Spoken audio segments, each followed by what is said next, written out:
আমরা বলতে চাই যে 2018 সালের পরবর্তীতে একমাত্র গণ অধিকার পরিষদ সবসময় আন্দোলন সংগ্রামে রাজপথে ছিল এবং আপনারা এও জেনে থাকবেন যে আমরা আমাদের যুগপৎ আন্দোলনে বিএনপির সঙ্গে আমরা সেই 18 সাল পরবর্তীতে 2024-এর বিপ্লব পর্যন্ত একসঙ্গে আন্দোলন সংগ্রাম করেছি। সেই জায়গা থেকে আমরা সত্যি বলতে মানে ঘৃণিত এবং লজ্জিত হয়েছি যে বিএনপির একজন নেতা জনাব ভিপি নুরুল হক নূরের ওপর এই অন্যায়ভাবে হামলার শিকার এবং অবরুদ্ধ করেছে। এখন অবধি পর্যন্ত বিএনপির পক্ষ থেকে কোনো ধরনের কোনো প্রতিবাদ সমাবেশ কিংবা কোনো ধরনের কোনো এখন অবধি পর্যন্ত নোটিশ জারি হয় নাই। তার জন্য আমরা আসলে হতভম্ব হয়েছি, মর্মাহত হয়েছি। আমরা আগামী দিন বাংলাদেশ সম্মিলিতভাবে জাতপাত ধর্মবর্ণ নির্বিশেষে সকল দল মত ঐক্যবদ্ধ হয়ে বাংলাদেশটা সাজাতে চাই। এখানে যেন 18 কোটি মানুষ নিরাপদ থাকে, এখানে যেন 18 কোটি মানুষের যে মৌলিক অধিকারগুলো রয়েছে সেগুলো যেন সুনিশ্চিত হয়।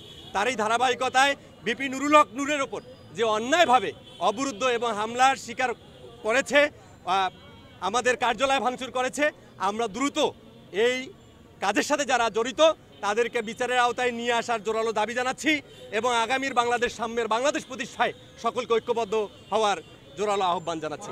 নুরুল হক নূরের নিজ যে নির্বাচনী এলাকায়, সেই নির্বাচনী এলাকায় তার একটি পথসভায় বিএনপির একজন নেতা এবং তার যে উগ্র অনুসারী, সেই অনুসারীরা তার পথকে অবরুদ্ধ করে রাখে, যেটার আমরা সরাসরি প্রত্যাখ্যান করছি এবং নিন্দা এবং প্রতিবাদ জানাই। এবং সেই সাথে নূরের সাথে যারা সফরসঙ্গী ছিলেন সেই সফরসঙ্গীর উপর ন্যাক্কারজনক হামলা হয় এবং সেই রাতেই আমাদের এই পটুয়াখালী জেলার যে গলাচিপা উপজেলার বিভিন্ন ইউনিয়নে আমাদের দলীয় কার্যালয় ছিল, সেই দলীয় কার্যালয়গুলোতে তারা লাঠি সোঁটা দিয়ে ভেঙে ফেলে, তছনছ করে ফেলে, যেখানে আমাদের অনেক পার্টি অফিসের আসবাবপত্র নষ্ট হয়েছে, আমাদের অনেক আর্থিকভাবে ক্ষতিগ্রস্ত হয়েছে। যার প্রতিবাদে এই ভিপি নুরুল হক নূরকে অবরুদ্ধ করা এবং তার নেতাকর্মীদের উপরে এই ন্যাক্কারজনক হামলার প্রতিবাদ স্বরূপ আজকের আমাদের এই বিক্ষোভ মিছিল।